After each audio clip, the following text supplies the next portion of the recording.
રાજકોટમાં આજી નદીના કાંઠે આવેલ વિસ્તારોમાં મચ્છરોનો ભયંકર ત્રાસ છે। સ્થાનિકોનું કહેવું છે કે અહીંયા આજી નદીમાં જળકુંભીનું સામ્રાજ્ય આવેલું છે, જેના કારણે મચ્છરોનો ભારે ત્રાસ છે।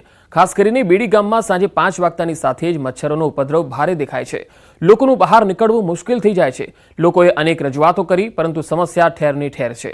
મનપા દ્વારા 2 મશીન મૂકી જળકુંભી હટાવવાની કામગીરી થઈ રહી છે, પણ લોકોનો આરોપ છે કે કામ ગોકળ ગતિએ થઈ રહ્યું છે। 2 નહીં વધારે મશીન મૂકવામાં આવે તો જ જળકુંભી હટાવી શકાય તેમ છે।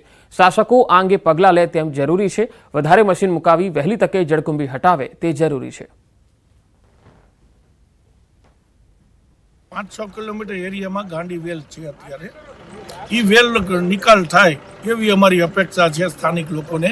6 વાગ્યા પછીનો સમયગાળો મચ્છર માટેનો એટલો વધીન છે કે લોકો બોલી નથી શકતા, જમી નથી શકતા, જે આંકણે બહુ ભયંકર પરિસ્થિતિ છે।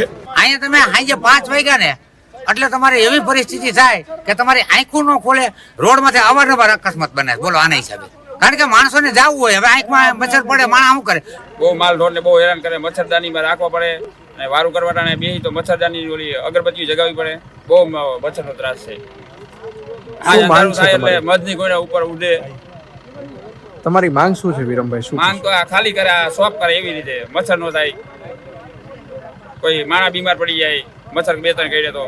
રાજકોટની આજી નદી કાંઠે આવેલા બેડી ગામ અને રેલનગર સહિતના વિસ્તારોમાં લોકો મચ્છરથી ત્રાહિમામ છે તે પોકારી ચૂક્યા છે, અને ત્યારે જ રાજકોટ મહાનગરપાલિકા દ્વારા જોઈ શકાય છે કે આજી નદીની અંદર જે જળકુંભી લાગી ચૂકી છે, આ જળકુંભી દૂર કરવાની કામગીરી છે તે હાલ અત્યારે કરવામાં આવી રહી છે। રાજકોટ મહાનગરપાલિકા દ્વારા હાલ 2 જેટલા મશીનો છે તે મૂકવામાં આવ્યા છે, પરંતુ સ્થાનિકોનું કહેવું છે કે અંદાજિત 8 કિલોમીટર એરિયાની અંદર આ જળકુંભી છે, ગાંડી વેલ છે તે જોવા મળી રહી છે। ત્યારે માત્ર 2 મશીનથી ખૂબ જ લાંબો સમય છે તે લાગી શકે એમ છે। ત્યારે જો ખરેખર અહીંના જે લોકો છે, પછી તે બેડી ગામના લોકો હોય, બેડી માર્કેટિંગ યાર્ડમાં કામ કરનારા મજૂરો હોય, વેપારીઓ હોય, આ તમામને જો મચ્છરોના ત્રાસમાંથી જો મહાનગરપાલિકાએ કાયમી માટે મુક્ત કરવા હોય તો અહીંયા 6 થી વધુ મશીન છે તે રાખવા પડી શકે તેમ છે। હાલ અત્યારે આપ જે દ્રશ્યોમાં જે જોઈ રહ્યા છો, આ રાજકોટ મહાનગરપાલિકા દ્વારા અગાઉ કરોડો રૂપિયાના ખર્ચે આ મશીન છે તે વસાવવામાં આવ્યું હતું, અને ત્યારબાદથી આ મશીન છે તે સતત આજી નદીની અંદરથી જે ગાંડી વેલ છે, એટલે કે જેને જળકુંભી કહેવામાં આવે છે, તેને દૂર કરવાની કામગીરી છે તે કરવામાં આવી રહી છે। ત્યારે ખરા અર્થમાં આ જે જળકુંભી છે તે દૂર કરવાની કામગીરી કરવામાં આવે તેવું સ્થાનિકોનું કહેવું છે, કારણ કે આ જ પ્રકારે જો ગોકળ ગતિથી કામ થશે તો અંદાજિત 5 થી 6 મહિના જેટલો સમય લાગી શકે તેમ છે। તો પાછો જે ગંદુ પાણી હોવાના કારણે ચોમાસાથી આ જે ગાંડી વેલ છે તે ઉત્પન્ન થવાનું ફરીથી શરૂ થઈ જતું હોય છે।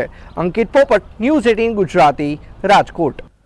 8 શિક્ષકો સામે જિલ્લા શિક્ષણ અધિકારીની કાર્યવાહી। અંદરો અંદર ઝઘડો કરાતા બદલી કરી દેવામાં આવી। ખેડાના મીરાપુરા પ્રાથમિક શાળાનો આ બનાવ છે।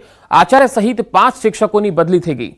નવાપુરા પ્રાથમિક શાળાની 2 શિક્ષિકાઓ અંદરો અંદર ઝઘડી હોવાની માહિતી શિક્ષણ વિભાગને મળી હતી, જેથી શિક્ષણ વિભાગે કાર્યવાહી કરી। બીજી તરફ નડિયાદ તાલુકાની સોડપુર પ્રાથમિક શાળાના આચાર્ય દ્વારા શિક્ષકો સાથે મારામારી કરતા સજાના ભાગરૂપે આચાર્ય સહિત 5 શિક્ષકોની બદલી કરી દેવાઈ। કપડવંજ તાલુકાની મીરાપુર પ્રાથમિક શાળાના શિક્ષકની વાલી અને વિદ્યાર્થીઓ સાથે વર્તન સારું ન હોવાની ફરિયાદ મળતા તેમની પણ બદલી કરવામાં આવી હતી, અને સજાના ભાગરૂપે આ બદલી થઈ હતી। તો ખેડા જિલ્લામાં અલગ અલગ સ્કૂલોમાં આ પ્રકારે બદલી થઈ।